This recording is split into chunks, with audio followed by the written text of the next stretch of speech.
number 110 of the 5-Pin podcast, 5-Pin Universe podcast, sorry. Welcome. Same thing. Essentially. I mean, we're the only podcast left. Very true, very true. We got a pretty special guest on today. Finally, we get somebody that's involved in the industry going to be a part of this podcast, and I'm not sure about you guys, how you're going to give him the third degree, but I'm going to ask a few important questions, and I hope he has some good retorts for me. I have not seen Tim this excited about a podcast in forever, and Tim doesn't do anything. He has one set of bowling balls. He doesn't change them. He does nothing, and he is super excited about this. And just talking with him ahead of time, I think this is going to be a really great show, and I'm looking forward to it. Yeah. For sure. So let's do a little bit of topic about this. So obviously people kind of know who our guest is. It's going to be one of the EPCO family members. Yeah, family member. I don't know, is he a CFO or a CEO? He's vice president. Vice president. Oh, perfect. Yeah. What's your favorite EPCO bowling ball? Mine, I'll go first. Mine's the Starline. You stole my thunder. I had to. I knew what your answer was. Clearly, Starline's my favorite. I live and die my Olympics, I tell you, since 96. It's nice to hear you finally using the right term too, because you kept calling them the Olympias forever. I'm like, they're Olympics, and you get mad. They're Olympics. Yeah. It's nice. It was nice. Starlines for me for sure, but then I don't know, the old Cyclones have really creeped up for me. So one of those two. Yeah, I think it'll be kind of interesting to see how those came to be and kind of the background to them, since we only use personalized bowling balls since 1990 in our small ball bowling. So I know it's been around a lot more in duck pin for a lot longer. So and kennel pin, yeah, it's in 1960 or 1952 or even before that, right? So crazy. I'm super excited to have Richard on. Like he has a lot of wealth of knowledge and just in general. So it's honestly, I haven't been excited about this, to have a guest on like this in a long time. So and Tim honored. Just gave away the guest name. Just jumped ahead. It's all good. Yeah. Let the host give it away. No.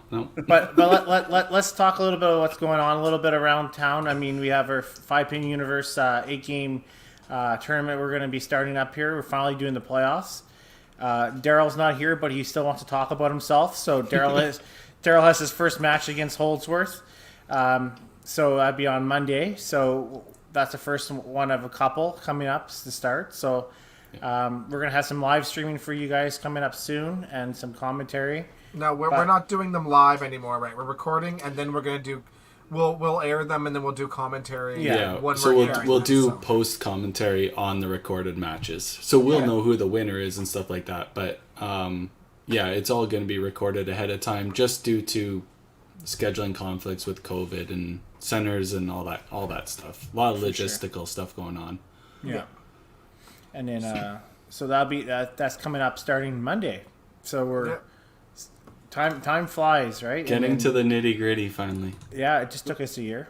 When are you guys going to be posting those? Is it going to be like immediate, or is it just going to throw them in waves? Yeah, I think we're going to try and do like a show 2 matches live streamed or whatever, and then wait a few days and then maybe do another one, whatever time we have available to do it, I guess, because everybody has jobs and stuff going on, so we'll have to figure out. We might be skipping a few podcast Wednesdays. Maybe we'll do a live stream match that night or something like that. Yeah, and if we start doing that, we could even do 3 on a podcast night or something like that. That's a solid hour and a half. Yeah, true enough. About there, so that'll be awesome. What else do we have? We also aired a video. Edmonton 5-Pin and Ontario 5-Pin released Let's Go Bowling video. 5-Pin Universe helped develop this with Road 55, a production company out here in Edmonton. Very excited that we got this video out there. It's one of 6 we're going to be trying to doing. I don't know if Carrie has the link up here, ready to go. You just hear the clicky click click in the background. If you give me a few minutes, I might be able to get it downloaded here. I guess one of the big things we wanted to do was develop something. We don't have a lot of media for 5-pin bowling at all. So we wanted to create something that was able to be used every year, and for the centers to be able to use it on social media or whatever they want. We're fortunate out at our center in Sherwood Park that we can have it on our video monitors and screens. So, and it just kind of blasts things out there. I think it's really great. But it looks like somebody's listening to it. Yeah, you caught me off guard here, Tim. We're trying to get. I think Dexter already has it queued up. Oh, did you guys hear that? Yeah. Oh, that's weird. All right, well, here we go. Hold on. We'll go here, and we'll go share audio. And should I just leave it right on this shot here? No. How about you back that up? No, that's. I feel like that's as far as it goes. No, we're gonna stay right there. Perfect.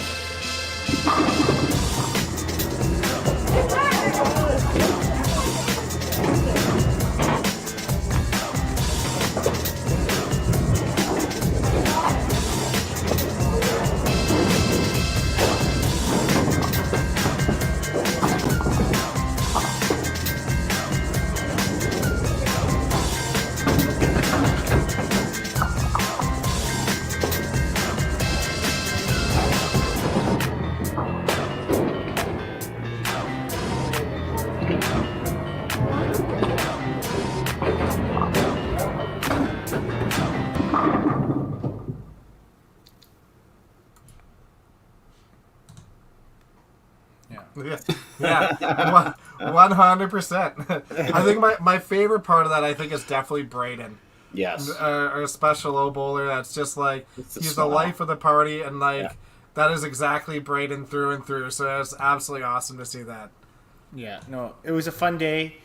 The drone they had, it was pretty cool. They flew it across. I didn't know our foul lines were so dusty that they blew them all out, and then they ran into a pin. So, but it was way better than I ever expected, and the production company was really good to have around, and Really, I loved that how everybody came out and had a great time. It felt normal, to be honest with you. So what I would suggest is if you guys can go either to the Facebook page, Let's Go Bowling, and share it from there, or go to Ontario 5 or Edmonton 5 and share that video, and support your local centers. Regardless whether you're in Ontario or Edmonton, we want to support your local centers. Everybody's kind of opening up from COVID break, and we just want you guys to get back and do that. So it's, like I said, one of 6 of our videos we're coming out with, so it would be a lot of fun. Yeah. Definitely a great video. Well done, boys. Yeah. Awesome. that's right. probably the most we're going to hear Tim talk all night. Yeah, probably. Land the plane, Timmy. Land the plane. That was good. That was excellent job. Well done. All right, so we might as well pay some bills. So first off, you can become a patron and support us directly through our patreon.com/5pinuniverse for as little $2 per month Canadian, or I think you can even do $2 per month American if you want still. Just a little reference to our guest today. But yeah, thank you very much for supporting us, and you guys are pretty much the main reason why we can do this every week and bring you content during the whole pandemic. All right, and then lastly, our weekly sponsor, All Star Bowling Sales, will run their quick commercial, and then we'll bring in a special guest.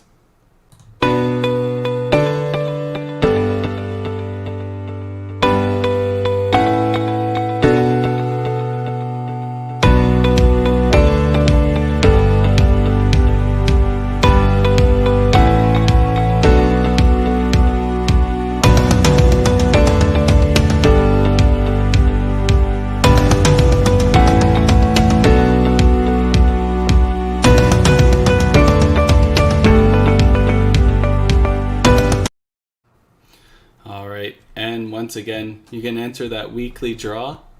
Hashtag All-Star Draw this week. Oh, I got it right. Finally. All right, so without further ado, from EPCO directly, we have Mr. Richard Parrella.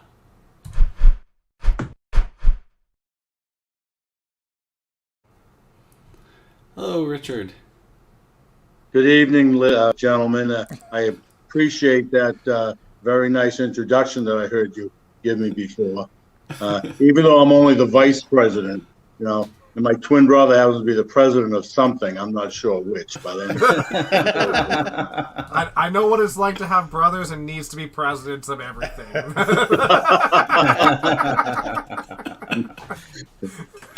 Hey, before we get started, could I ask you a question? Of course. How did Five Pin Universe get started? No, that's a great question. So, I wish I knew the dates.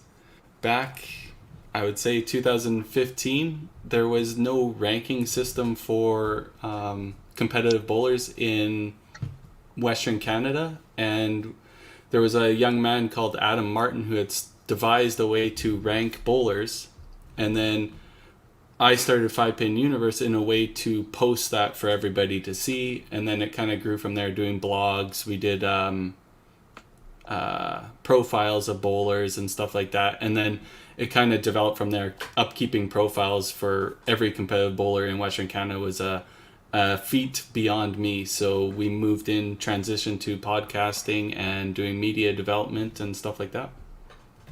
Fantastic. I think that's great. I think it's something that the industry has needed for a while. That's great. Yeah, it's kind of weird where it started and kind of where it's ending up. I think it's grown leaps and bounds, and obviously by getting 110 podcasts in from something that literally I asked these three other guys to start the first one with me, and like it's just going to be a half hour of who knows what, and we don't know if it's going to work, and now they're 2-3 hours long of meaningful content. So I remember that we were people like I think the first one went like 45 minutes or an hour or something, and then people were messaging us being like, you should probably make it like half an hour. It's like, and then that went right out the window. Yeah. We've been doing it very interesting. Yeah. I think it's great. Well, thank you. That's fair, Brett. Meaningful, yeah. My bad, Brett. Not meaningful. Most of the time, we just have people tune in just to troll us. I know. It works. And I'm a little leery of you guys trolling me, but that's okay. Honestly, our guests are probably the safest people on here. For sure. Yeah, but I know just from what I've seen in a few minutes, I think that's temporary. No, me and Dexter are kind of very into the technical side of 5-pin bowling and the small bowling balls and stuff like that. So we definitely have questions for you on the technical side, where the other two gentlemen are pretty much just pick one ball, throw it well, and they've picked good bowling balls made by your company. So they've done very well with what they've done. Thank you. That's nice to hear. Listen, whatever, I can be, as some people say, a wealth of useless information. But feel free to ask me whatever you can, and I hopefully will be able to answer it in the right way anyway. And I don't know where you wanted to start with this. Tim and I had a great conversation the other day, and I sent him some photos and things of different things about EPCO and Paramount, our sister company, about this. So however you want to get this started is fine with me. Yeah, I think we kind of want to get started. How did Parrella Company Incorporate kind of start, and who we obviously know from the information you gave us it was started by your father. Yes. It's I'm very proud of the story that I tell, and I tell it as the true American dream. And if I'm going on too much, just tell me. Yeah, no worries. I'll cut you off if I have to. All right, good. Ironically, my father was born in the United States, and when he was 2 months old, the family moved back to Italy. And my grandfather was a captain in the Italian army in World War I, and after World War I, saw what was happening in Europe, and sent my father and his brother to America with no family. And they didn't understand. It took them a lot of years to to understand that their parents did them a favor. My father was 14 years and 10 months old, and he actually forged his brother's name, who was a year older, to started working in a rubber factory. And then as he grew, he went to school. He had only had a third grade education in Italy, but he lived on a hill, on a stone house, in a stone house, no heat, no electricity, no running water. And he progressed on to, doing what he did and becoming what he finally became. But, education, family, and work ethics were the top of his priority list. And, he was in the rubber industry his whole life. He went on to school for chemistry and rubber in particular. And during the war, he was in charge of a factory that made materials for life jackets, life ships, airships, and whatever. And that's why he wasn't drafted into the Army, because he was in charge of that production. Well, after the war, he started working for Ebonite Corporation. Ebonite was one of the pioneers in bowling. And one of the products they made, the product Ebonite was developed by them. And they were one of the big three in bowling. And can you hear me okay? I thought it may have gotten... Yeah. No, Okay, great. Perfect, yeah. And one of the products they made was rubber rolls.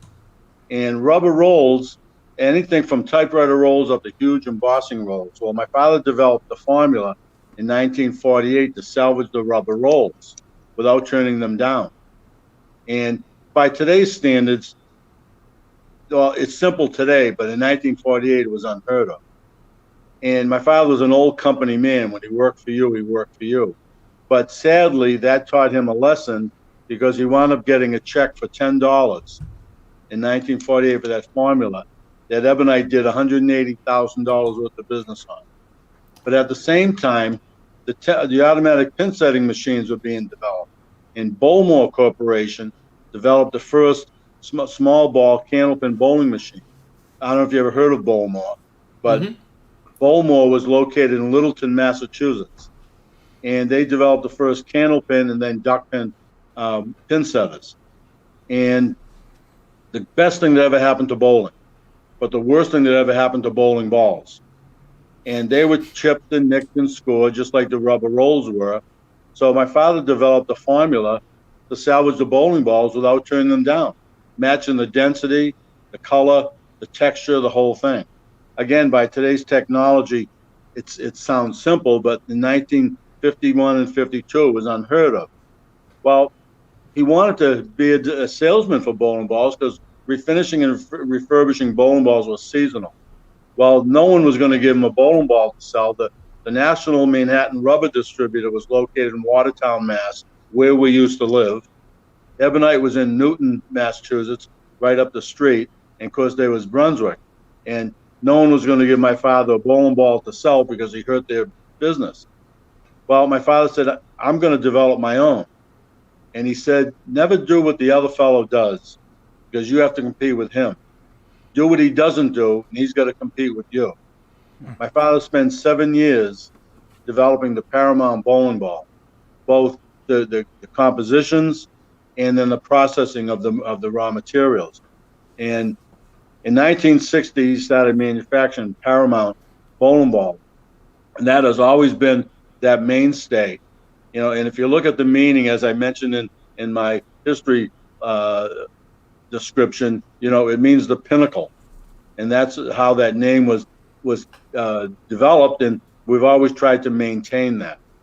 But from there, he was actually the first one in the world to really add color to bowling ball.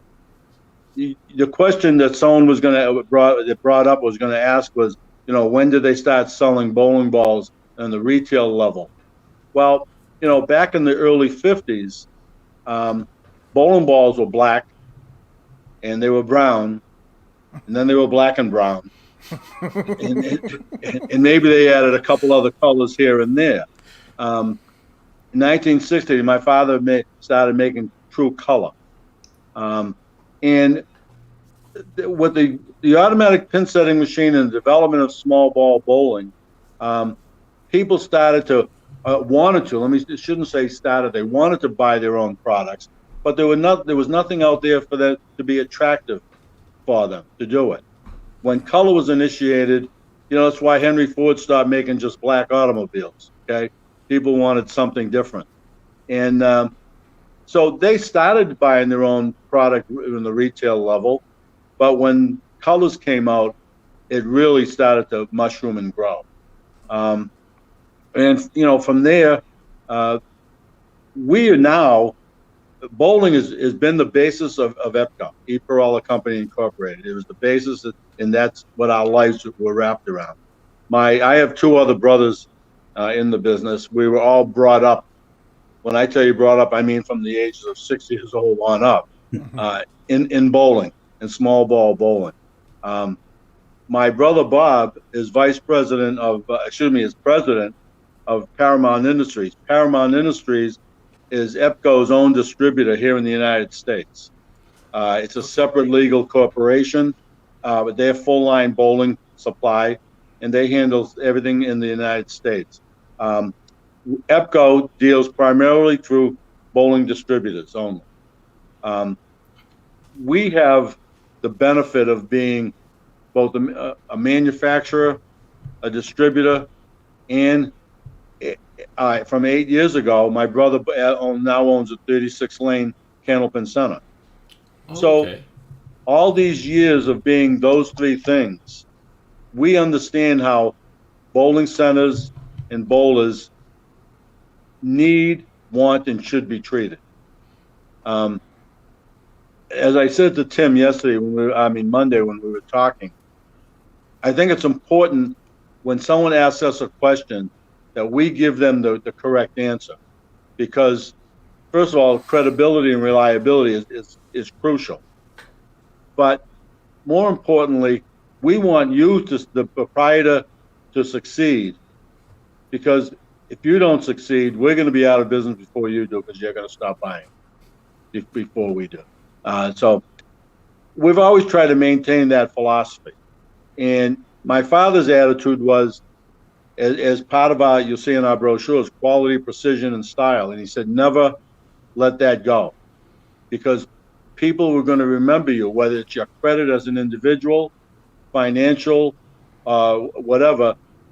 Your reputation is the most important thing you can have. Now, ironically, today, we manufacture other products other than bowling. I don't know if you had a chance to look at our website, but we manufacture industrial balls. Matter of fact, Kerry, you're the techie, they said. You're familiar with the mouse. Well, are you familiar with the trackball? Yes. Yeah. Okay. We probably made it. Oh, wow. We started with Atari back in 1976. Oh, wow. Right. Wow. But the trackball started in military. And in 1965, as a small family-owned company, we didn't even realize our own capabilities. And Raytheon Corporation, which is headquartered in Massachusetts, was working on a product that required a ball, and it turned out to be the trackball. That was the initial precursor to the trackballs for use in air traffic control systems. And my father worked with Raytheon developing a ball, and you have to understand the precision of both homogeneous material, the finish, the precision of the diameters and dimensions and all that, and as well as heat distortion, temperature, and things of that nature. But that was the precursor to us entering into the industrial ball market. So all the trackballs you would see, whether it be the video games, like I said, starting with Atari, and then you've seen all the video games you see, even in the bowling centers, with the white balls and the different colors and whatever. We probably made, if not all of them, we made most of them, and we still do. We deal with military and consumer applications also. But we make industrial balls for unlimited applications. It's like the lever, and how you just can't describe how many areas you can go into. And we started to diversify in that. And what happened was, my brother John who was the president of EPCO, graduated from Wentworth Institute of Technology in Boston, mechanical engineering. John doesn't do paperwork, but do not go near his machinery or equipment because he'll chop your hands off. And if you can't read it with a micrometer or some type of an indicator, he really doesn't want to talk to you about it. Okay. And then my brother Bob and I both went to college with the intent of becoming attorneys. And we each got our first degrees in economics. Bob went on to Northeastern University for computer science and information. And I, ironically, went on to study chemistry, plastics technology, and rubber. I laugh because my father, I was brought up in an old ethnic Italian family. He didn't ask you what you wanted to be. In that generation, he pretty much told you what you were going to be. Yeah. And he wanted me to be a chemist, and I swear I hated chemistry. Well, unbeknownst to me, with a little bit of collusion from one of my father's close friends, vendor, and who was a chemist, used to allow me to shadow him occasionally. Sponsored me through the New England Society of Chemical Engineers through Northeastern University, and that's where I went. I don't have a degree in it. I wish I did have a degree in it, but I certainly don't regret my degree in economics also. But that led us, the diversity is, as I think I'm laying out here, my brother Bob is really the salesperson for Paramount Industries. As I said, they're full-line bowling distribution, and they do promotional awards and whatever. Bob is I was saying to Tim the other day, he's a combination of Felix Unger and Rodney Dangerfield. You know, he can drive you absolutely crazy, but he's right. They won't hold a meeting.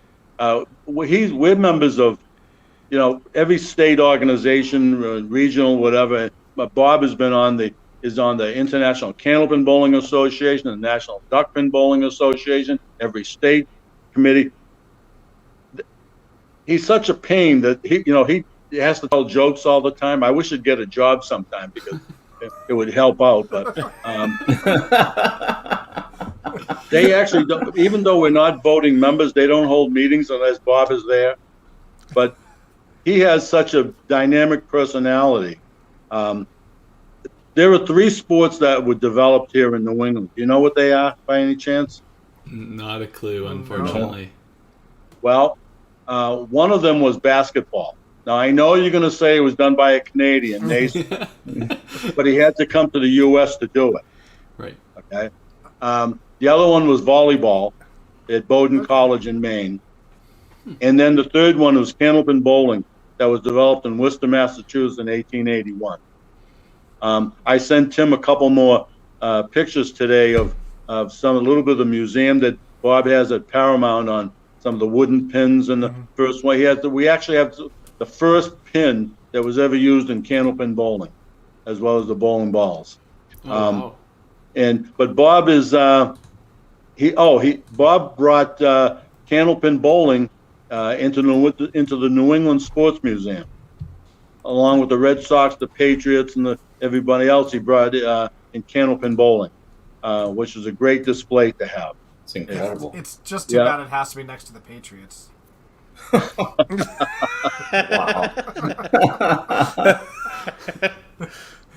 The world hates a winner, don't they? Always. Yes.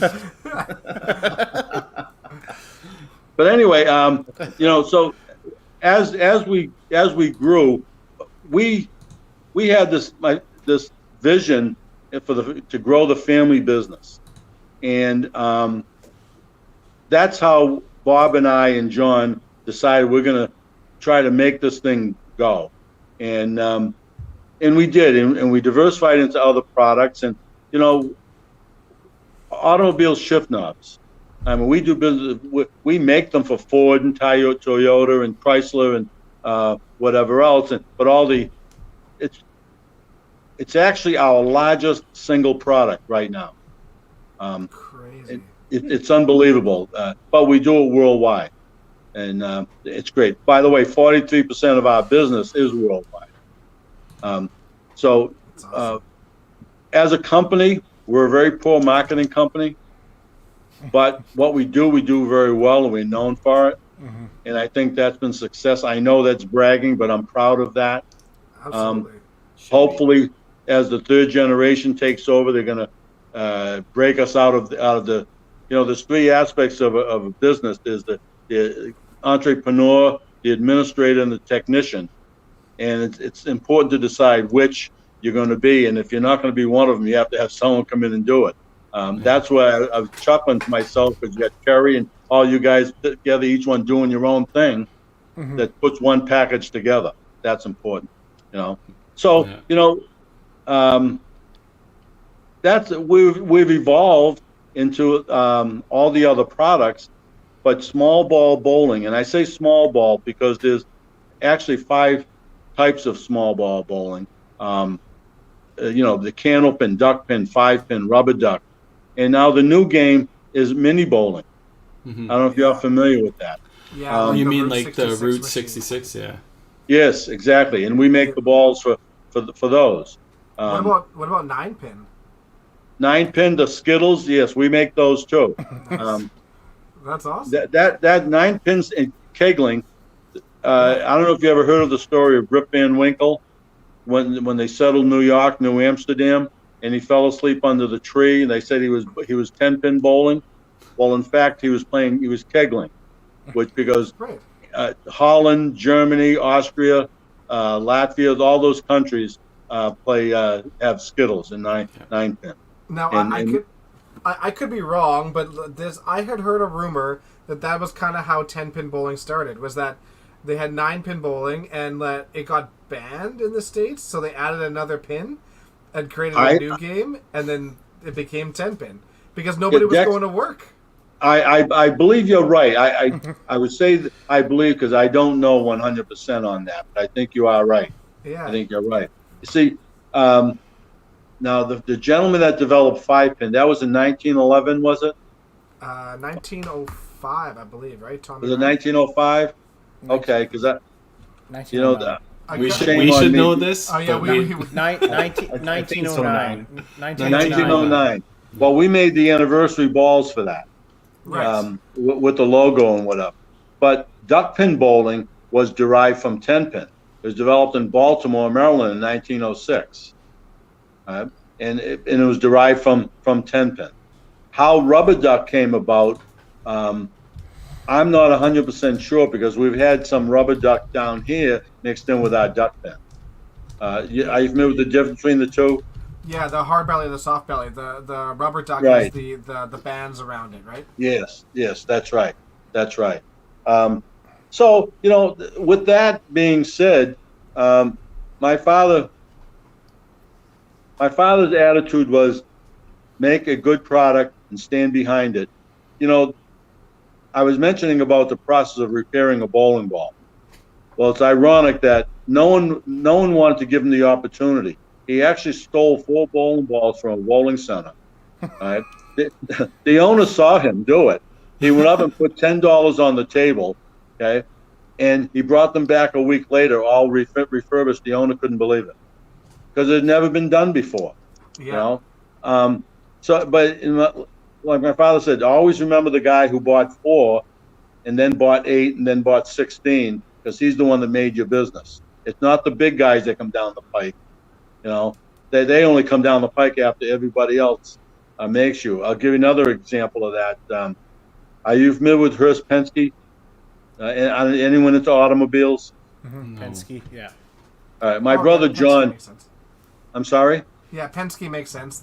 I've heard that name for sure. Yeah. Well, my brother John restores automobiles, and he had 9 Chevys from the '60s. When he probably would make $1.25 an hour at the rate he goes, because he strips it down to the frame, the whole thing, right? But what happened was he ordered a shift knob for a 1978 Corvette and bought it from Hearst Penske, and he's ranting and raving that it was a piece of crap and it's cracked and it doesn't match and whatever else. Now, I got to tell you guys, I know the engine's in the front of my car because my golf clubs are in the back. And, Attaboy. and you're not dealing with an idiot. I know something makes this thing go. Okay. Well, he's not that way, believe me. He's got to know that the gauge between the door frame and the frame, the whole thing. That's what a pain in the neck he is. And so he's complaining to me. He said, "Well, we can do better." I said, "Then do better." Well, we started making them, and I called Mr. Gasket, Hurst Penske, and the knob that he paid $39.95 for at the time. They told me they were landing it for $1.50, and they were selling for $39.95. Wow. And so we said, well, you know what? And of course, we couldn't make a product for that. So again, we took the quality and whatever. We said we're going to do better, and we started selling to all the shifter companies and the retro people and the reproduction, and we sold to NASCAR and all that. And a year later, Mr. Gasket called us, and they wanted us to make all the products for them. We said, wonderful. Well, we don't want you to sell to our customers. I said, since when were they your customers? I thought they were everybody's customers. Yeah. I said, we came to you first, remember? And so we've always tried to carry on the philosophy that, go to the important people, the source, see what they need, and let's give them what they need. So hopefully I haven't bored you to death. No, actually, it's kind of neat you talking about that, because right now in the States, the right to repair is kind of a big thing going on, right? With Yes. technology side now more so than the automotive industry. So it's kind of neat that you bring that into a conversation that is literally happening right now for other industries in the same situation, right? Sure. Yeah. As a company, I'm very proud, and I guess hopefully you can sense that my pride about my family and what we've done. And I sent Timmy a number of photos of different awards we've gotten in. My father has been inducted into the Candlepin and Duckpin Hall of Fame for his contribution to bowling, and we've received numerous awards over the years. And as a company, we try to be sensitive to exactly what you're talking about, Kerry. I don't mean to sound so philosophical about things, but it's pretty simple. I can BS with the best of them, but it comes down to just a few simple things. And if you do what you say you're going to do, that's what's important. So I don't know. I guess I've jumped around a little bit. I maybe cut it short. No, you kept us on the edge of our seat. I hope so. Everything that's going on. No, that's good. I just like to follow the timeline, specifically to deal with 5-pin bowling. How did you guys get involved with finally getting personalized bowling balls to our sport up here in Canada specifically? Well, first of all, let me just say that bowling has always been a demand looking for a supply. Normally we have a supply and demand issue, okay? But people want to bowl, and they love bowling. It's the largest participating sport in the world, but they need to have a good product to deal with. And I could never, not just myself and a lot of other people in the bowling industry and all the industries could never understand why 5-pin bowling had a rule that you couldn't own your own equipment. I mean, who would not want their customer to invest in their business? Amen. 100%. The second that they have their own product, they want to go back repeatedly. You don't like having your golf clubs just sit in the garage. There you go. Absolutely. And it always puzzled us, and we had worked, I remember in 1970 or 71, we went, my brother and I took a trip to Montreal, and we met with, I don't know if you remember, knew Tony Godet from Beaumont Corporation, Maurice Boyer from Boyer Pro Shop. They were the real pioneers in French Canada. And, we went there and we talked to them. We said, look, what do you need? And we were looking for distributors. And we said, of course, each one wanted us to want an exclusive.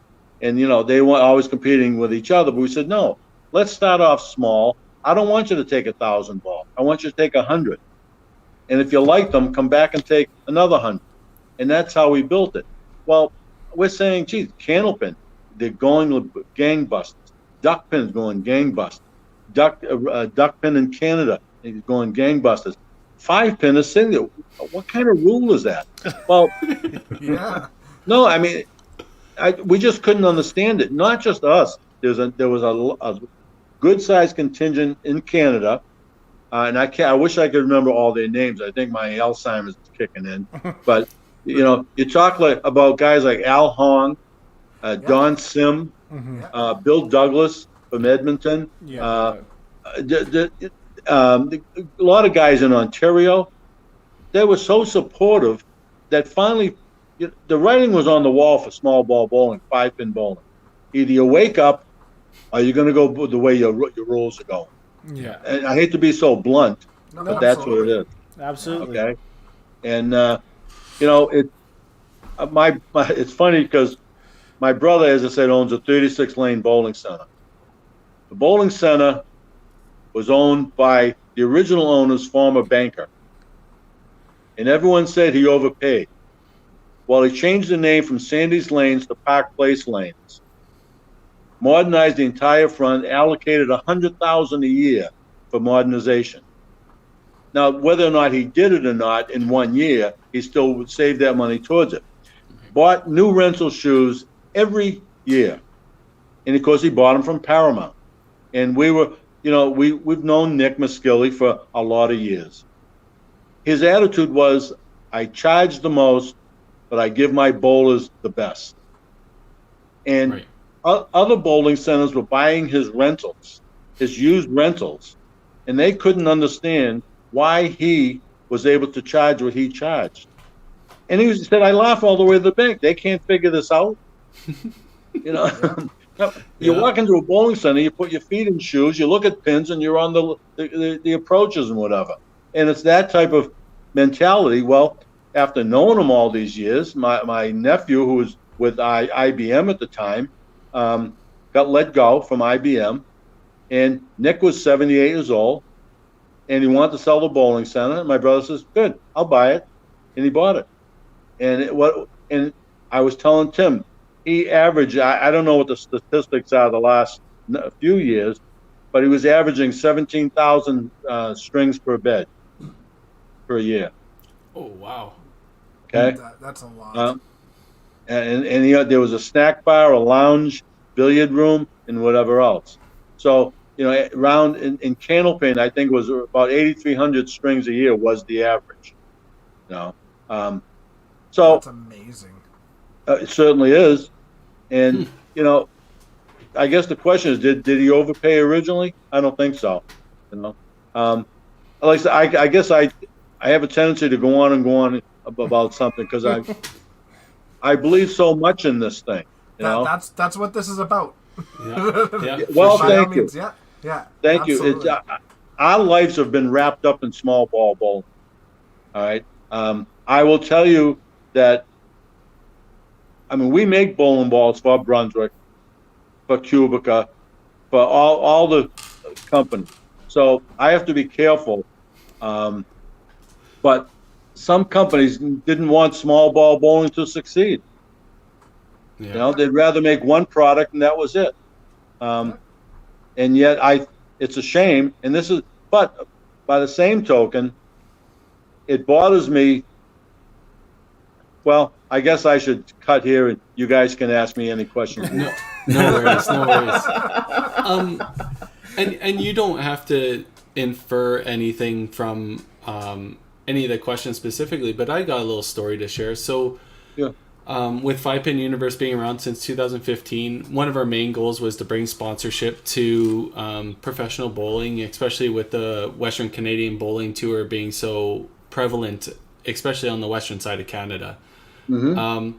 We did a lot of contact with what used to be EBI, Storm Bowling, and stuff like that to try and see if there was anything that they were going to bring up to our side of the country, because let's face it, there wasn't a lot of stuff coming up this way, Mhm. and you do not get an answer out of any of them. Our game, in my my head, I guess, is just so small that they just don't want to waste time or.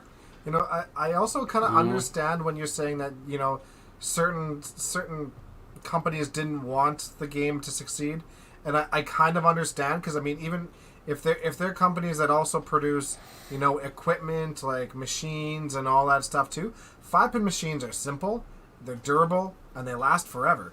I think the machines that we have are 50 years old. 10-pin's not like that, as you know. 10-pin is like it's like a car, and I'm assuming that candlepin has got to be similar, you know, but 5-pin itself is the machines are super simple, and if that game exists and thrives, that's really taking away like all the products that would have to go into the machines because they depreciate, right? So I totally understand from a business standpoint why 10-pin would be more lucrative than something like 5-pin would be. You're absolutely right. That's an excellent point. And to give you an illustration, in candlepin, they can average 5 to 7 strings per hour on a candlepin machine. You can't do that on 10-pin. Right. Okay. Right. The maintenance of a candlepin machine is probably, and I'm just picking numbers. I can't swear this is the exact number as it is today, but let's say $200 a year per machine, whereas in a 10-pin, it's $200 a month. Right. Just like the pins, you know, candle pins, the synthetic candle pins last 12 to 14 years. Wow. Okay. 10-pin, why do you think they don't want to have the synthetic pins? Yeah. So they can replace them all the time. Exactly. Yeah. Yeah. So, But I will tell you, and I don't mean this, well, I guess I do mean it in a disparaging way because it's a fact. The problem with small ball bowling, one of the problems is the first thing everyone says is price. How much? They don't want to know if it's good. They don't want to know how long it lasts or whatever. It's price. So a lot of manufacturers have said, you know what? Why am I investing in that industry? We've had some of the same questions about some of the products that we've wanted to develop. And we've questioned, why are we capitalizing that kind of money when Tim, you and I spoke about this the other day about the bins. Okay. I mean, there are things that are needed in the industry, and people are wondering why there's no manufacturers. The number of manufacturers is getting fewer and fewer. The number of sponsors, Kerry, is getting fewer and fewer. yeah. Because there's not enough margins being made to support the industry. My brother was trying to develop a program in both candlepin and duckpin here in the U.S., where if you wanted to build a bowling center, you can go to set up a program. They would have they'd have an architect for you, they'd have machine builders for you, where to get all the supplies, where to get financing, and whatever else. Because if you want to build a small ball bowling center today, you're pretty much on your own. Yeah. And yet you go to an AMF or Brunswick or whatever, they'll handle the whole package. Yeah. All right. Yeah. So I think, Dexter, it goes along with what you were referring to in that, you know, it may not indirectly it goes to that point. But you're right. You're absolutely right. I mean, we've got a major problem in that these synthetic lanes, they're being sold to bowling centers that no maintenance is required. That is the biggest amount of BS I've ever heard in my life.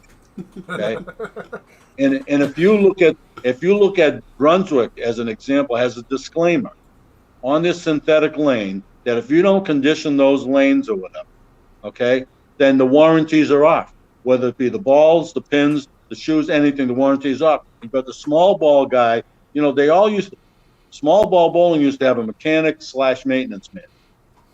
Now they don't believe they have to do any maintenance. This was happening in mini bowling. By the way, do you know how many mini bowling centers there are around the world? About No 4,000. Wow. Really? Okay. Crazy. Now, they're not all big centers. Some Right. have 2 lanes, 4 lanes, 6 lanes. There are some with 14, 16, and 20 lanes too, that are being developed. And, and it's not always around the league theme. It's around recreation themes and whatever themes. One company we do business with specializes. They have over 200 types of beers. Okay. They now own 3 bowling centers. So, it's the theme. So, yeah, it's a sport, but it's also a recreation, depending on who your client is. Yeah, because you see those Route 66s. Well, at least you did. I haven't seen one in a while. They used to be in like the Palladiums and stuff like that, the arcades, West right? Edmonton Mall has them. Yeah. They have them in West Edmonton Mall has a 32 lane Lanes. 10-pin center. Yeah. And they set up a separate room. They call it the Kingpin thing, and there's like 8 of them in there. 4. I think it's Yes. more than that. Yeah. But yeah, they have them all set up in there, and it's like the little small ball too, which is it's interesting. Yeah, I don't know. What's wonderful about small ball bowling is that, and let's not. I'm not talking about the professional segment of it. I'm talking about just the average bowler segment. Physically, age-wise, whatever, it doesn't. Everyone can compete at that level. You know what I mean? And that's why it's so popular. And they want. My father-in-law, who at the time was 90 years old, if the world fell in, he'd go, "Oh, look, the world fell in." That's how excitable he is. But he lays the ball on the lane and it goes rolling down the lane and knocks the pins over. He doesn't care if he gets a strike or not, as long as he can still bowl. That's what he wants, I think there was a whole Simpsons episode around this, was there not? Yeah. Like there was. Like, it's like, what do you mean I could do candlepin? And it's like, and it doesn't hurt my back, and I can. No, you're absolutely right. His knee. You're right. But and that's why the presentation of the game, meaning the shoes, the pins, the whatever, is so important. Do you ever know Jean-Marc Boyer and Laura Miller? No. Laura. Well, anyway, they live in Ontario. For a few years, they were our account manager in Canada, and Jean-Marc was the son of Maurice Boyer, pro shop owner. And she was telling me she took I think it was the Cub Scout troop, to a 5-pin center, and there's the guy standing behind the counter in a T-shirt, chewing, eating Cheetos, and the kids were afraid of him. And I mean, these are true stories. We still have small ball bowling centers that don't take credit cards. Oh wow! Yeah. Right? And the answer is, well, my bowlers don't want it. You mean the same ones who are in their 70s and 80s, and the way they're going to go, you're going to go too? Yeah, exactly. All right? But you can't get it across to them. And there's other reasons why they don't want credit cards, but that's beside the point. I use the expression, the name is Rupert, not stupid, But anyway, so again, I hope I've answered that question a little bit. Yeah, for sure. So I kind of want to just build a little bit on, like you were saying, quality of your product and stuff like that. So I guess it's fairly well known that in 10-pin, the bigger bowling balls with the weight blocks and stuff, they eventually break down, right? Yes. They can't contain the weight inside, so they crack or they lose the finish or any of that stuff. Was there any thought when your dad or yourselves were developing like the Starline bowling ball or the Paramount about a way to resell the same product to the same players, or was it supposed to be a lifetime bowling product? Well, Kerry, it's interesting you brought that up. Tim and I spoke about this the other day. When my father developed the philosophy, always had the philosophy and attitude, make a quality product. They don't remember you for making a good product. They only remember you for making a good product, but they'll be derogatory towards you for making a lousy product. Correct. They'll curse Now- you.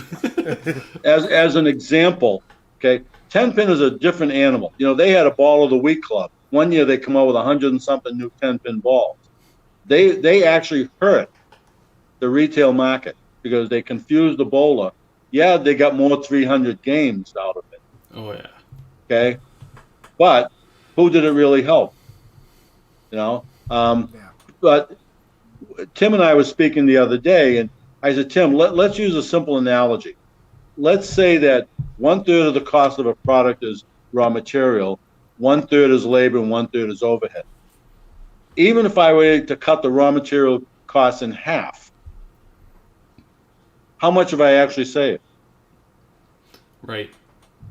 So if there's a problem with that product down the road, they're not going to remember that they wanted a cheap product. They're going to remember that they bought it from EPCO. Yeah. And EPCO has to be able to stand on its 2 feet and say, we warranty our product against workmanship, defense and workmanship and raw materials. All right? And we need to stand by that. Again, I'm not trying to be philosophical. I think it's the KISS theory, keep it simple, stupid, because you just get yourself in trouble trying to figure all angles. Yeah. And ultimately, you know what? You have the opportunity where you guys could potentially make more money by creating a product that does deteriorate over time so that they are forced to do it. But it sounds like you guys are just good people that like. I hope that's everyone not, says that. Yeah, well, you sure seem like it, but it's just you have that option, and you guys are literally choosing to make a quality product, and maybe that's not the best business way of doing things, but it's the best human way of doing things. Yeah, I don't even know if it's even that far. As long as you're innovative and you keep coming up with new product, you can replace the stale dated product. I guess you could look at. It may not be broken, but everybody wants something new, right? Absolutely. I don't want Tim for a client, but that's okay. He's just one, Yeah. Well, there's two on this podcast, so. But I have to tell you that those Olympic bowling balls were made as a lower price item Oh, years ago. That seems about right, Tim? But Yeah, what you know happens? you made me lots of money over the years. Attaboy. All right, that's what I like to hear, because the quality of the product was still an outstanding quality. Okay, Yeah. And that again, and just the way you speak of it, Tim, does make me feel good. And Dexter, I'm going to tell you something. You're not always going to like what I have to say, but seriously, but you're going to know that I'm not going to be lying to you. No, absolutely, yeah. And that's how I rather approach it. 100%. Yeah, all the time. I don't want to misguide anyone into anything because it's too short. The other side of it is, look, the small ball market has a defined capacity. Okay, that's another reason we had to diversify into all the other product. The capitalization of equipment, as an example, a grinding machine that my father paid $30,000 for in 1960 is now about $300,000, and we have 12 of them. Wow. That's a lot of capitalization. Yeah. So with a finite market, we could outproduce the entire small ball industry in 3 or 4 months if we want to, if we capitalize on the production of it now. Whereas 10-pin is different. Yeah. I mean, my brother was on the Ebonite committee because, as I said, we used to be full line distributors, and he warned them about going to China. He said, "You're going to regret it." Did you ever know Mike Quitter used to be with DBA Products, and then he was vice president of Ebonite? I've heard of his name, yet.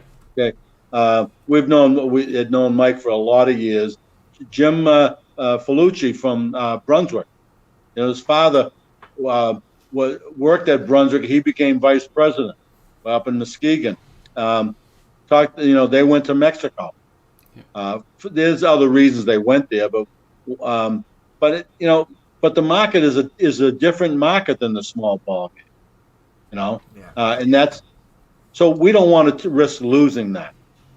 But look at, there are 2 ways to go out of business. Yes, you can price yourself out, and B, you can make so little profit you can't afford to stay in. Yeah. You've got to decide where you fit into that. And I think by making cheap products isn't going to help the business in the long run. Absolutely. Right. Yeah. I'll make a comment. I don't know. Is there still Kmart's around? Do you have Kmart in Canada? No, It's not long anymore. gone. Yeah. Yeah. Well, there were companies that used to sell candlepin, duckpin, bowling balls in Kmart. Oh, really? And Wow. yeah, and they sell bocce balls. They sell bocce balls. We make bocce. We make a lot of bocce balls.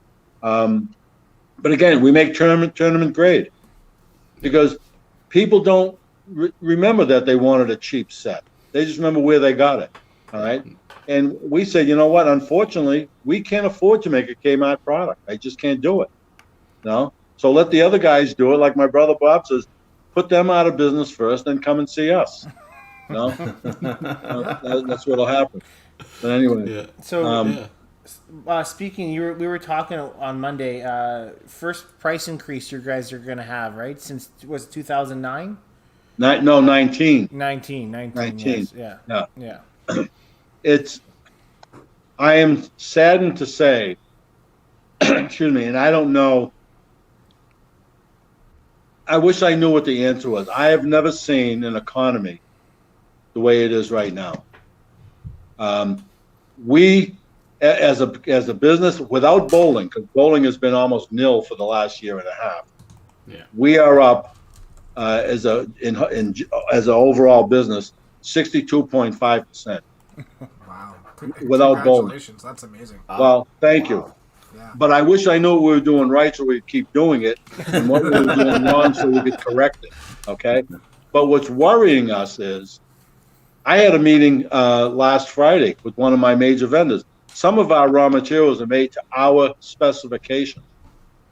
All right? They've got us on allotments.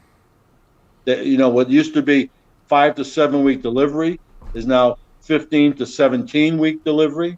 Yeah. And there's no guarantees. A friend of mine who's in the matter of fact manufactures resin uses a product called maleic anhydride that has to come from China now because the refineries in the U.S. were shut down. And dealing with the environmentalists, they said, we're not going to do it anymore. They went to China. Well, 6-month lead time in China. And he's now into the 8th month, and China won't even respond to when he's getting it. Wow. Yeah. I talked to two of my clients in the UK. Lumber's gone up 300 and something %. Yeah. Freight. One of my clients in the UK, we sent a shipment to them. This is for industrial balls, by the way. The freight was more than the product. I don't know where it's going, and it is scary. It is truly scary, and I'm ashamed to say, I don't know how we're going to correct this. Yeah.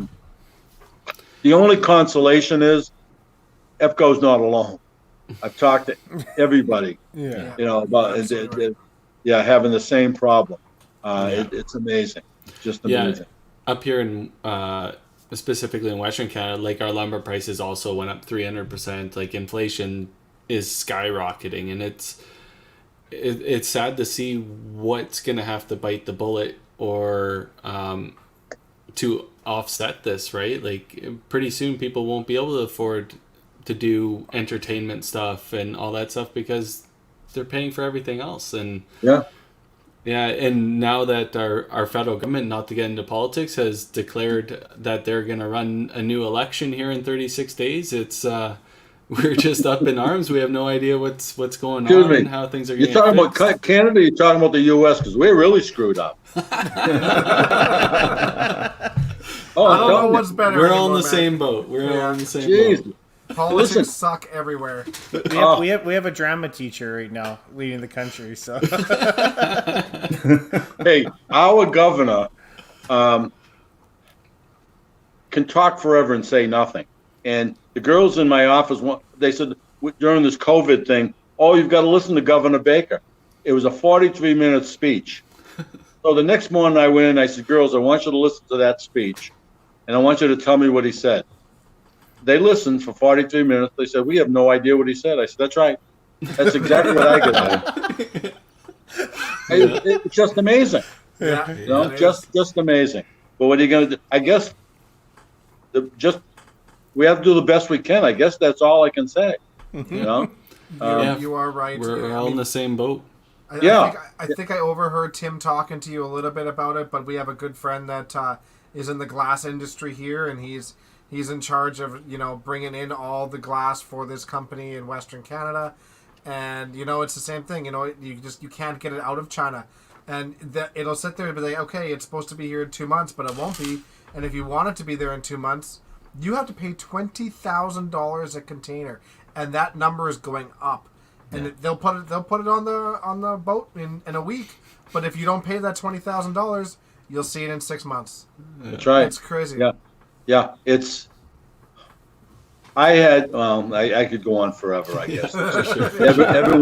Everyone's in the same, but it's sad. It really is. It is because what bothers me? The people who are getting hurt are the people that they talk about helping the most. Yeah. And they're not really helping them. And that's what disturbs me. But what are you going to do? But anyway, what else were we going to talk? Oh, what'd you guys think of all those awards and those pictures, by the way? I should have sent one of myself. You guys have a ton of awards, which is so many. Amazing. We do. Yeah. And we're very proud of it. And, starting with our father and my brother, Bob, John and I are in manufacturing, and we're kind of boring. We do in the background, whatever. My brother Bob, he's known no matter where he goes in bowling. They know Bob Parrella. Okay. The problem is being a twin. If I walk into a bowling center, they start asking me about different things. There's a portrait of my father in some of the awards, and of course there's the types of bowling right there. I should have put a kegling ball there, and I didn't. It's up on our other shelf. Yeah. Yeah. But it's interesting. We're pretty proud of it, and Paramount has a. Yeah, thank you. But go from there. But there were a couple awards from the Commonwealth of Mass that I had sent to Timmy. Yes. That we got a couple of years ago, and we're very proud of that. Again, as a small company, you can doubt yourself very often. Are we doing the right things? So it's nice to get some recognition sometimes. Sometimes you don't even realize people are watching you. But, it's interesting because we got those awards as for outstanding company in manufacturing. But what else? The other thing that we've been very proud of is that we're very sensitive to the environment and recycling and whatever else. And that's something that has set us aside. I'll give you an example. I mentioned we have actually 13 grinders. You guys know what coolant is used for in machines? Yep. Well, our coolant is all biodegradable. Oh. And each machine has about close to 100 gallons of coolant, right? And it's water. It's water, but with biodegradable material in it. Well, it's nice that it's biodegradable, but we have a filtration system that separates the water from the solids. And as a company with 25 employees, okay, we use 550 gallons a day of water, the same as a household does in Medway, Mass. So that's a pretty unique thing, and people are amazed at that. And we have a recycling program for our corrugated and our paper, and we try to recycle all our plastics, and we try to be sensitive to that because we can't ask other people to do it if we're not going to. Ironically, sure. I used to be on the board of health also in town, but I think those things are important, and that's what's made us a nice little company. Absolutely. I'm saying that I'm bragging, but I truly believe that. So anyway, and let me see what else. Oh, ask me some questions. Yeah, I know Carrie and Dex have a lot of bowling ball questions. Okay. So I got one specifically. I guess I'll start. Regarding the star line. So it's not like we've ever cut one open or anything like that, but is it true that it is a 2-piece construction bowling ball? There's a core in it. That's the second. similar to a 10-pin. Right. So, what gave you guys the idea to try a two-piece construction on a small ball? First of all, the chemical composition is totally different. You cannot get that translucent, transparent color effect with the other materials like that a Paramount ball is made of, or Cobra rubber, or the urethane. Right. Okay. It's interesting because I get a kick out of how they market reactive urethane. EPCO has done the same thing. But what they don't tell you, and I don't want this to be repeated, they're all reactive. You're doing this on a live podcast, man. Okay. I mean, the only way you can process it is that it has to be reactive, and that's how it kicks over. And once it's chemically cross-linked, it won't change. Right. But that's why we do have the core in that carry for the weight control and whatever. Right. And to get those effects. And Is there any plans on coming out with a different line with a two-piece construction, or is that specifically just your Starline product? well, are you leading to the Starline Galaxy?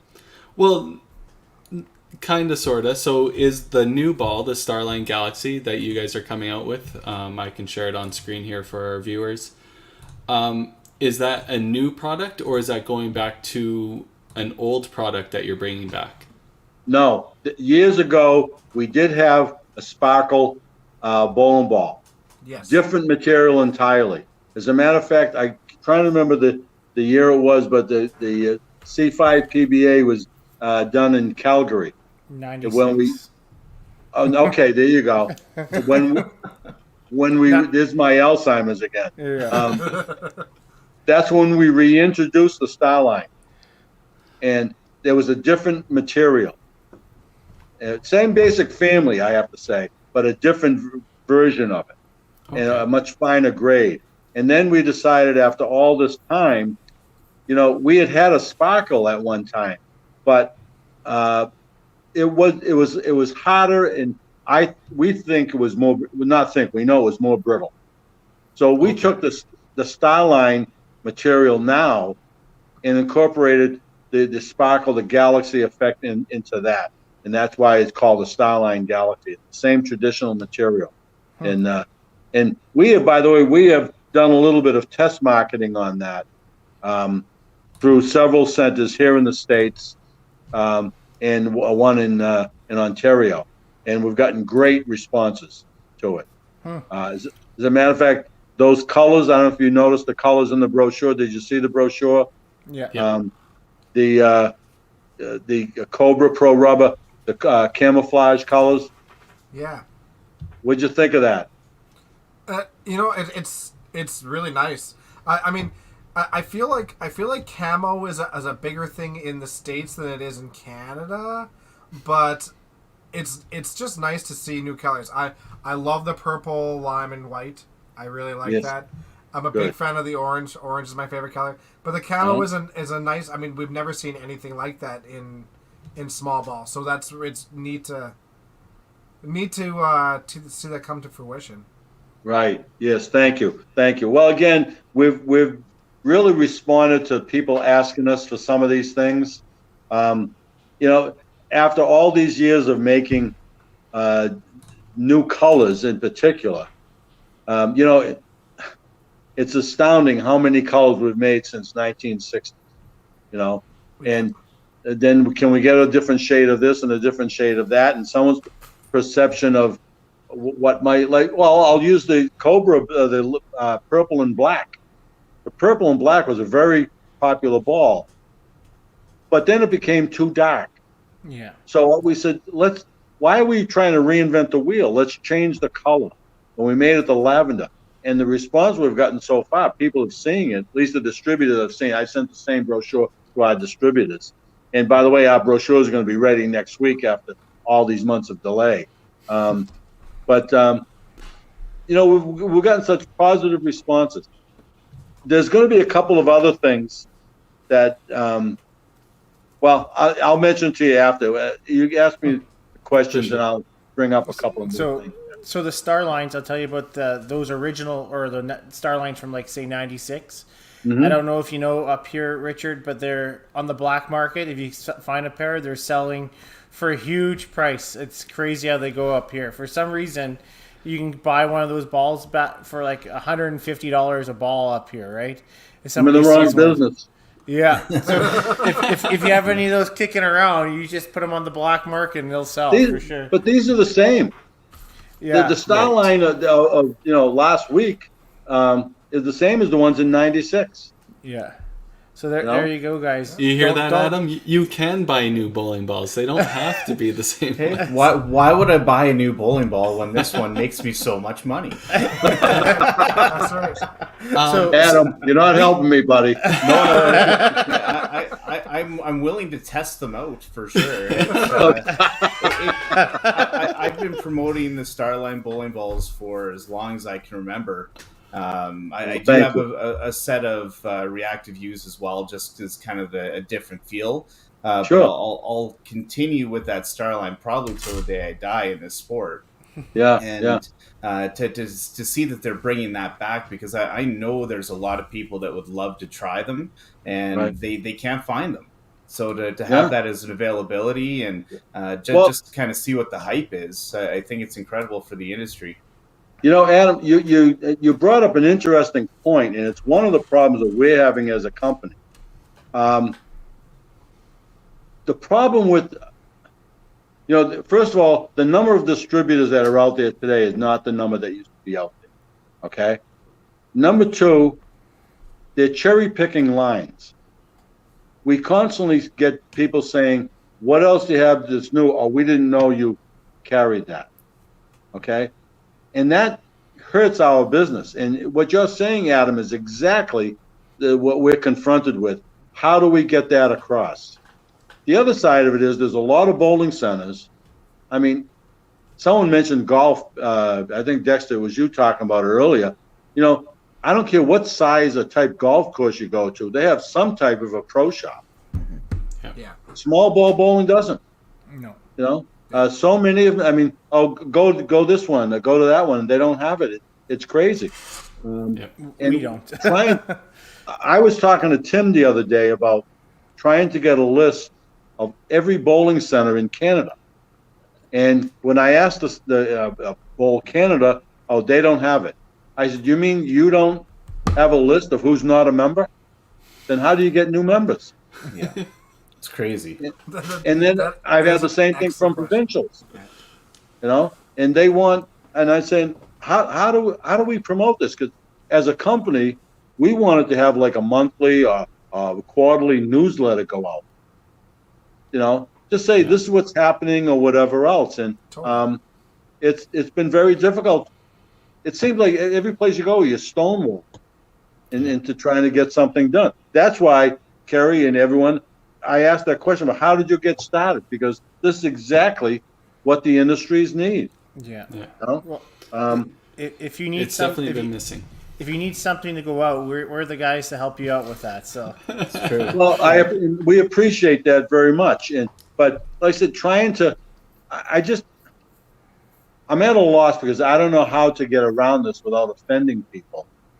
We're trying to promote the industry. Yes, I'm trying to promote EPCO products, but if the industry doesn't do well, they're not going to buy EPCO products. yeah. And we, as a manufacturer, we're the only manufacturer that never sold direct to bowling centers. Okay, unlike Brunswick and Ebonite, who used to sell to distributors, then when they closed out the line, they sold them to bowling centers. Okay, and they left the distributor hand. At one time, Paramount had 12,000 10-pin bowling balls in inventory. Wow. And when they come out with the Ball of the Week Club, and by the time you got it from production, it was 3 weeks later, and they come out with 2 new balls, you're stuck with all the others. The old And ones, then yeah. they wouldn't take them back, So we said, we know how bowling centers, we know how distributors want to be treated because we're a distributor. We know how bowling centers want to be treated and bowlers. And it seems like they make it so complicated to do it. But talk about all the colors and whatever. Over the years, we have one problem, it's saying, what do you think of this color? Yeah. Come up with a couple ideas. It's absolutely mind-boggling. Yeah. Mind-boggling. Totally. But Adam, you're talking about the reactives. Yes. Okay, those were, and they still are, a very good product, and it's addressing a special market. One of the issues, I should say, it's not an issue. Well, it is an issue.